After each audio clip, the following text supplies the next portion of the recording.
Even the toughest man in Hollywood couldn't handle what one woman did to his heart. Hit subscribe to discover more untold Hollywood secrets that will shock you. In a stunning revelation that has sent shockwaves through Hollywood, 95-year-old legend Clint Eastwood has finally broken his decades of silence about the one relationship that nearly destroyed him. The man, known worldwide for his steel-nerved characters and unbreakable tough guy image, made a confession that left everyone who heard it completely speechless. "She was the only one who could do that to me," he said, his voice carrying the weight of nearly 7 decades of buried pain.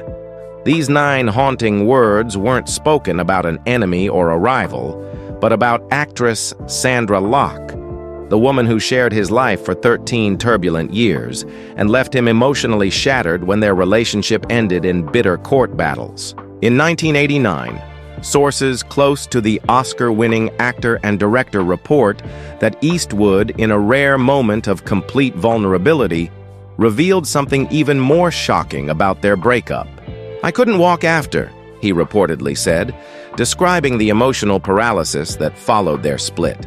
For a man who has commanded respect in Hollywood for over 6 decades, who has stared down movie villains and real-life challenges with equal determination, this admission represents the first time he has publicly acknowledged the devastating impact one woman had on his supposedly unbreakable spirit. The confession has stunned Hollywood insiders who thought they knew everything about the intensely private star. Born Clint Eastwood Jr. on May 31, 1930 in San Francisco, the future superstar grew up during the Great Depression in a family that knew struggle intimately.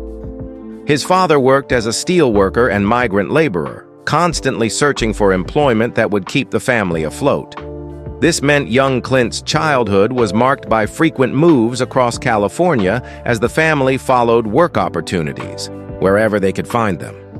These early years of uncertainty and hardship taught him lessons that would shape both his character and his later screen persona. He learned that life was tough, that nothing came easy, and that you had to fight for everything you wanted. The constant upheaval also taught him to be self-reliant and emotionally guarded, traits that would serve him well in Hollywood, but would also make deep emotional connections challenging throughout his life. The poverty of his youth left lasting marks on Eastwood's personality. He witnessed his parents struggle to put food on the table and watched his father take any job available, no matter how difficult or demeaning. These experiences instilled in him a fierce work ethic and a determination to never be poor or powerless again. But they also created emotional walls that would make it difficult for him to trust others completely or show vulnerability. The young boy who moved from town to town, never staying long enough to form deep friendships, grew into a man who found it easier to keep people at arm's length than to risk the pain of loss or abandonment. The first major break in Eastwood's career came in the late 1950s when he was cast as Rowdy Yates in the television Western series Rawhide. The show, which ran from 1959 to 1965, was a massive hit across America and gave Eastwood his first taste of real fame. Playing a young cowboy on cattle drives, he learned the basics of Western acting that would serve him well throughout his career. But more importantly, he discovered that audiences responded to his natural ability to convey strength and determination with minimal dialogue. His quiet intensity became his trademark, and viewers found themselves drawn to his mysterious, stoic presence on screen. However, it was his decision to travel to Italy in the mid-1960s that would transform him from a TV actor into an international movie star.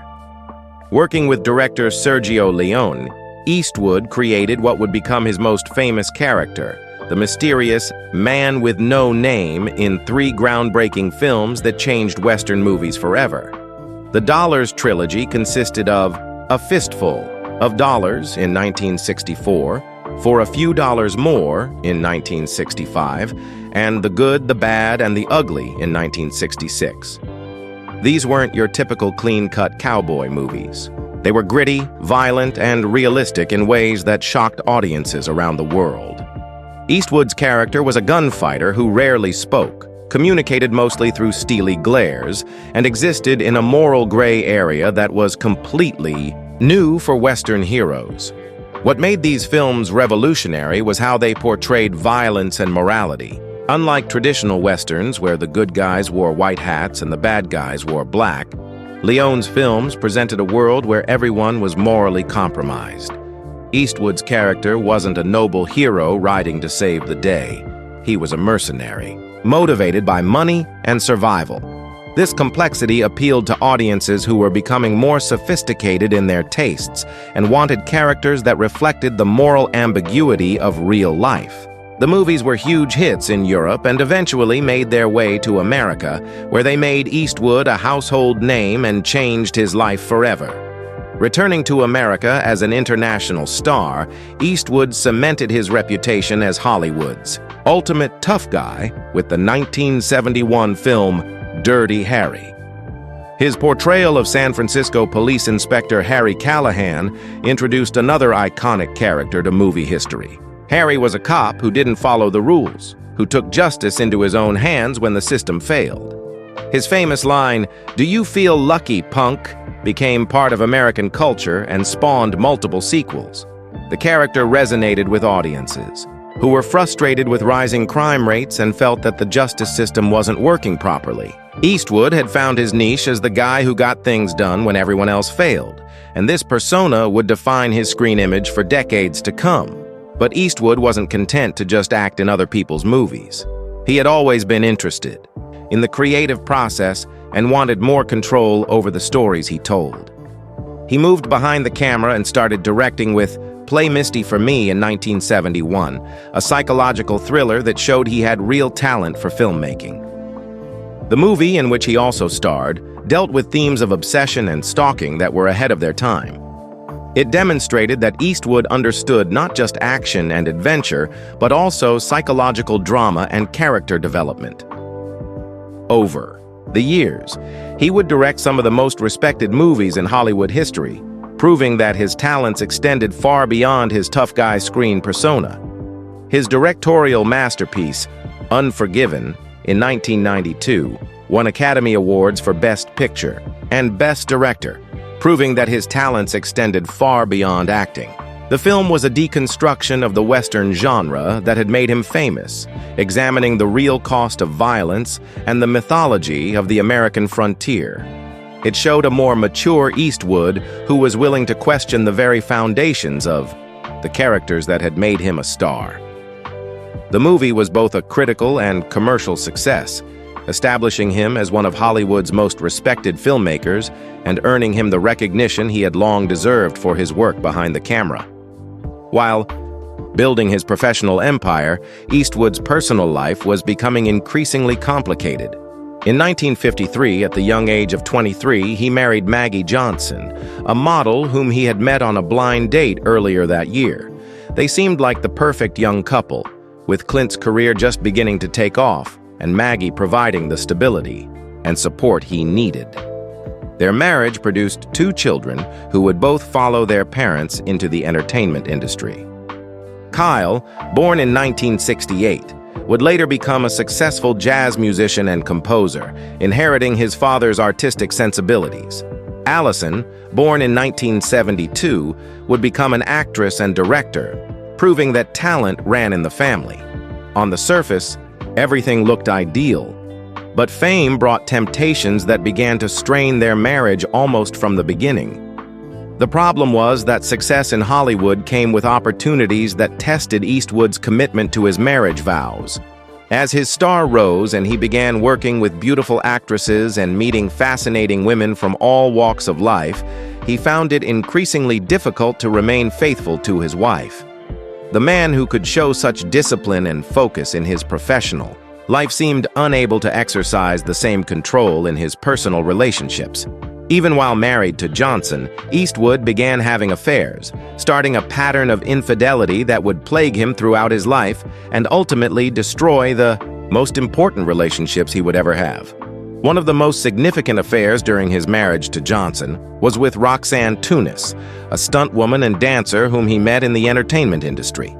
Their relationship lasted from 1959 to 1973, spanning more than a decade of secrecy and deception. In 1964, Tunis gave birth to their daughter Kimber, but the affair was kept so secret that Eastwood's paternity wasn't publicly acknowledged for many years. Tunis raised their daughter alone, with Eastwood providing financial support, but keeping his distance to protect his public image and his marriage to Johnson.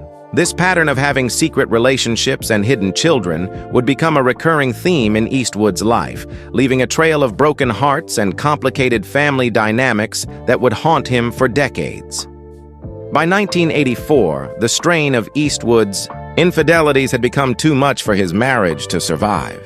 His divorce from Johnson was finalized that year and became one of Hollywood's most expensive celebrity settlements at the time.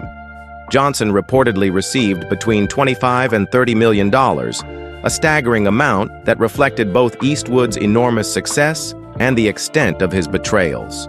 The divorce was painful for everyone involved, especially the children, who had to watch their family fall apart while dealing with the public scrutiny that came with having a famous father.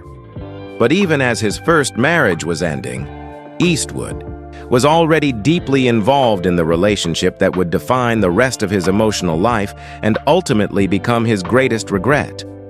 In 1975, Eastwood met Sandra Locke on the set of The Outlaw Josie Wales, and from their first meeting, something extraordinary and dangerous happened. Locke was unlike any woman Eastwood had ever encountered. She was a talented actress in her own right, with a sharp intelligence and a strong will that refused to be overshadowed by anyone, including a major movie star. She had already established herself as a serious actress with an Academy Award nomination for her debut film, The Heart is a Lonely Hunter, in 1968. She had her own career, her own opinions, and her own ambitions, and she wasn't impressed by Eastwood's fame or intimidated by his tough guy reputation. She saw through his carefully constructed public persona to the vulnerable man underneath, and this ability to see the real Clint Eastwood was both what drew him to her and what ultimately made their relationship so dangerous for his emotional well-being. From the moment their eyes met on that movie set, both of their lives changed forever. Their on-screen chemistry was immediately obvious to everyone who watched them work together. They moved together like dancers who had been partners for years, anticipating each other's movements and responses. But it was their off-screen relationship that would become one of Hollywood's most intense and ultimately tragic love affairs. Locke moved in with Eastwood, and for 13 years, from 1975 to 1989, they were inseparable. They became one of Hollywood's most prominent power couples, appearing together at premieres and industry events, with Locke often by Eastwood's side as he received awards and honors for his work. Their professional collaboration was just as intense as their personal relationship. They appeared together in 6 films, including The Gauntlet, Every Which Way But Loose, Bronco Billy, Any Which Way You Can, Sudden Impact, and The Outlaw Josie Wales. In these movies, their chemistry was undeniable. Eastwood later said that working with Locke was unlike working with any other actress because she understood his methods and could match his intensity in every scene. She wasn't just reading lines, she was creating characters that complemented and challenged his own performances, pushing him to be better as both an actor and a director. But what made their relationship truly special was how Locke affected Eastwood as a person. For the first time in his life, this man who had built his entire identity around being tough and unemotional found himself vulnerable. Locke saw through all his carefully constructed defenses to the real man underneath. She made him laugh, made him think, and most importantly, made him feel things he had spent his entire life trying to avoid. She challenged him intellectually and emotionally in ways that no one else ever had or ever would again. She wasn't content to be just a pretty face on his arm. She wanted to be his partner in every sense of the word. And for a while, it seemed like she might actually succeed in breaking down the walls he had built around his heart. However, even during his relationship with Locke, Eastwood couldn't overcome his pattern of infidelity that had destroyed his marriage to Johnson. While living with the woman he would later call the love of his life, he was secretly maintaining affairs with other women. One of the most significant was with Jocelyn Reeves, a flight attendant whom he met during his travels. Their secret relationship resulted in 2 children, Scott, born in 1986, and Catherine, born in 1988. For years, Reeves raised both children without public acknowledgement from Eastwood, and Locke had no idea these children existed. This betrayal was perhaps the most devastating because it happened during what Locke believed were the happiest years of their relationship, when she thought they were building a life together based on love and trust. When Locke eventually discovered Eastwood's betrayals, it devastated her completely. She had given up other career opportunities to appear in his films and had turned down roles with other directors because she believed in their partnership both personally and professionally. She had trusted him with her heart, her career, and her future, and learning about his secret affairs and children felt like the ultimate betrayal. The woman who had been his equal, his partner, and his muse realized that she had been living a lie for years, and the pain of this realization would drive her to fight back in ways that would shock Hollywood and destroy any remaining connection between them. Hit subscribe to discover more untold Hollywood secrets that will shock you.